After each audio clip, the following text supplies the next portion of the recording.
Hey everyone, Liz here from the Nail Hub. Today is going to be something a little bit special.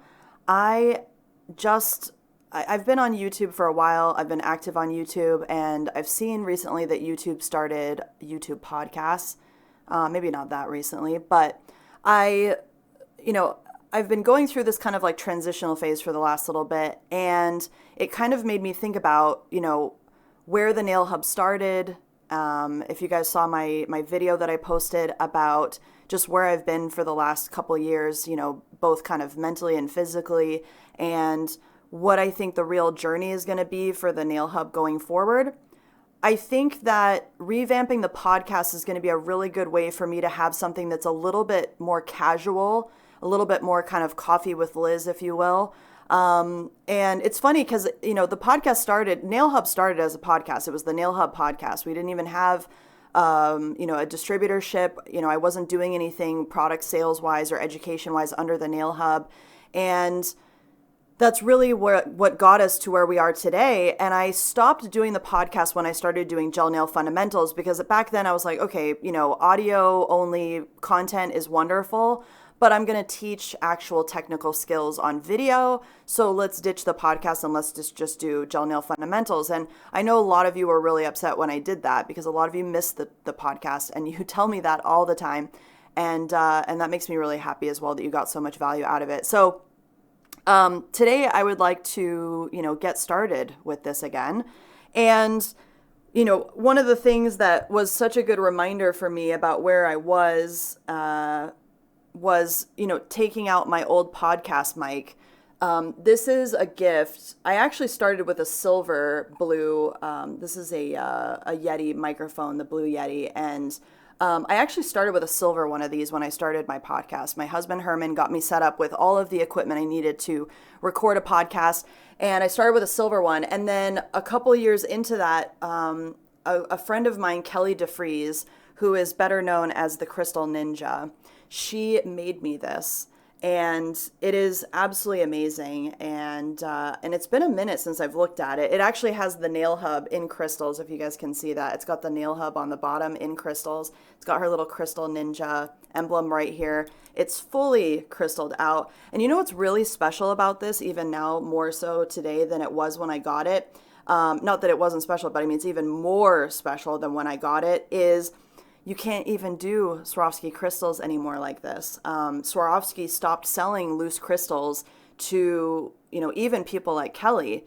And everybody who was heavily invested in the crystal business had to completely revamp their business, because Swarovski decided they were only going to allow crystals to be used in finished goods. So this is absolutely an amazing thing. I actually have it, near my desk, but I haven't used it in a while, and it kind of all the things are coming together these days with reminding me about, where I came from, what the journey has been, and what's important, and ways that I can contribute to my community. And this is such a good reminder. So thanks, Kelly. I am very fond of this, and I think of you a lot, and I hope you're doing well. But this is so beautiful. I mean, it's so cool with the Nail Hub on it, and it's so beautiful and so sparkly. So this is going to be something that I implement in my podcast going forward. This morning, I'm going to grab my coffee really quick. This morning, I actually was sitting in bed. I like to reflect a little bit before I get up. I am, I can be a morning person. I can get up at 4 a.m. no problem if I've got stuff to do. But usually I try to allow myself time in the morning, because I joke with my husband that my most docile time is the morning. I am an introvert, and I'll give you a little kind of anecdote that I thought was funny. I watched a comedian one time discuss the difference between introverts and extroverts. And he said that introverts start the day with 5 coins. Just think of it like that, or 5 tokens, okay? And every social interaction they have, they give away a token. So usually with me, by 1 o'clock in the afternoon, I'm out of tokens. I have no more coins to give. I am tapped out with social interactions. And I do love people. I mean, don't get me wrong, but it's just the way my energy is, it costs me a lot of energy to have social interactions with people. That's one of the benefits of things like YouTube and doing, just more content where I can film and I can post things because it doesn't cost me as much as if I was actually doing this with a real person. So it is kind of nice, with that technology that we have available to us now. But it is funny if you think about that. And if you don't know, how introverts feel, maybe you have an introvert in your life, and you always wonder like why they're so worn out by the afternoon and they never really want to do anything in the evenings. It's because we get tapped out. And depending on what time of day you're getting tapped out, that is really when you start to need what I call bubble time. It's like, I just need to go in a room somewhere, watch my own shows, not talk to anyone. Maybe I stare at a wall. I remember even when I worked in corporate, I would come home and I would be just silent. I would immediately go upstairs. I would change my clothes into something comfy and I would read or I would watch a show. And I remember when I first got married, my husband was like, what the hell? Like, you don't even greet me when you get home. Like, WTF? I was like, dude, you have no idea. I am so worn out right now. So introverts start the day with 5 coins and they spend a coin every time they have a social interaction until they're broke. And that happens every single day. So I like to stay in bed in the morning and just chill because it is nice to have that docile time for me where I can be, more conversational with my husband. We can talk about our day. We can have a cup of coffee together. Sometimes I'll call family. So this morning I called my grandmother and she is 100 years old. She's actually going to be 101 in January, which is like amazing. It's amazing and it's also kind of a curse at the same time because she is so lucid. She can still do everything on her own. She cooks, she cleans. So I call her this morning and she is so funny. She's like, she has a farmhouse that she stays in during the summertime that actually is a place that my grandfather helped build. The original portion of the house is actually the house that her uncle used to live in. And then it got moved over to her lot. And back, I think in like maybe the, 60s, they started adding on to it. It was a very small, like 1-room kind of little shack building thing. They started adding on to it. So my grandfather really had a huge role to play in making it what it is today. And it's been updated over the years. Thankfully now there's no more an outhouse like it was when I was a teeny kid. It's a beautiful place to go because I loved it because there was no technology there. There was no internet. There was one telephone. There really wasn't TV. There wasn't cable or anything like that. We didn't even have an antenna. So you either watched VHS tapes. And again, I've watched, the same movies over and over again. That's one of my fondest memories of being there is just you had like maybe 3 VHS tapes to watch on repeat. I would read a lot. I would play outside. I would catch frogs.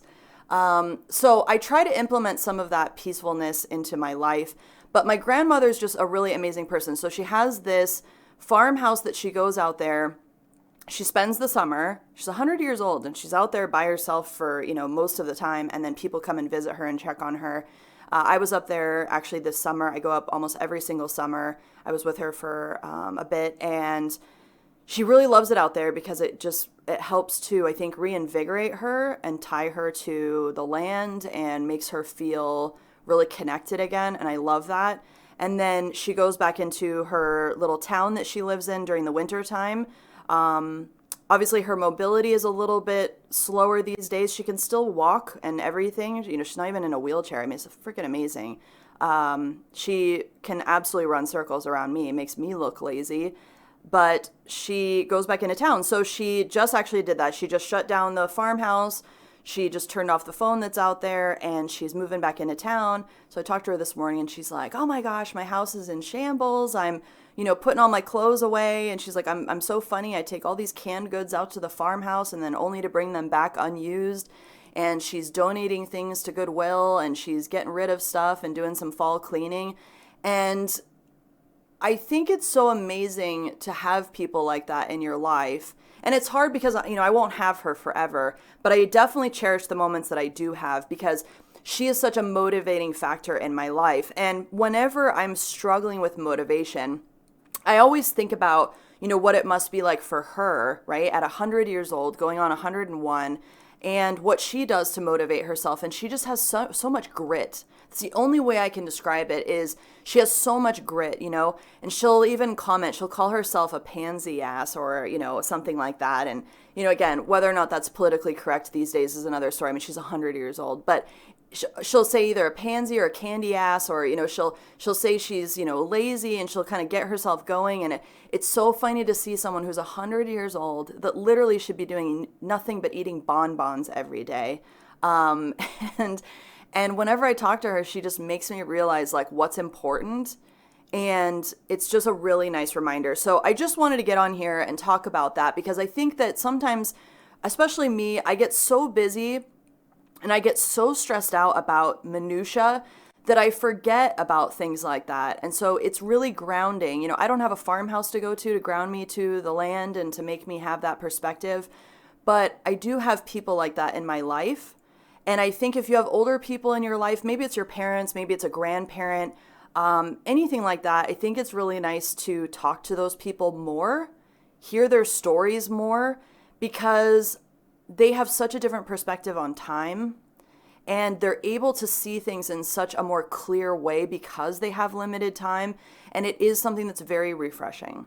So just to share a little tidbit about something that is very, kind of maybe small, a phone call is a small thing to do. It really is such a motivating factor in my life and such a grounding factor in my life. And I thought I would just share that with you guys and see if you have something like that. What are the things that you do that are small that help you really feel grounded again, and for you to get, kind of adjust your perspective. And we all have limited time. So I think it's interesting, like my dad says, you don't know how close you are to the cliff, right? There's a cliff for all of us where we fall off and we no longer exist anymore. And, again, my dad says things in a very dad way. But I love the way that he says it sometimes, because it's like, it's so true. You don't know how close you are to the edge. The edge could be anywhere. It could be tomorrow. It could be this afternoon. It could be 50 years from now. We don't know. I think mortality is something that we don't often think of until we're much older. Mortality is a very difficult thing to wrap your head around when you're young. You don't think about it at all. But I also think that mortality, instead of it just being something that's depressing, I think it has a very important role to play in our lives, because it does give us that perspective on what are we doing? Are we proud of what we're doing? Are we happy with what we're doing? What are the small changes we can make every day? What are those decisions we can make every day to live life in a more meaningful way? What are the things that we can do to contribute to this planet that we're on and the people that we're with? And what are the small gestures we can make to make someone else's day better? I think that's an interesting thing to think about. So as I was having my docile moment, in the morning with some coffee, I thought, I'm going to call my grandmother. I'm going to see what she's up to. And she doesn't know how much of a positive effect she has on me, because most of the time I just listen to what she's up to. But she really does. And so I thought that would be something special to share with you guys. So I hope you all are well. Share with me what your motivating factors are. What are the things that really bring you that grounding factor, that different perspective? I'd really like to hear. And I'll be in touch again soon. All right. Bye.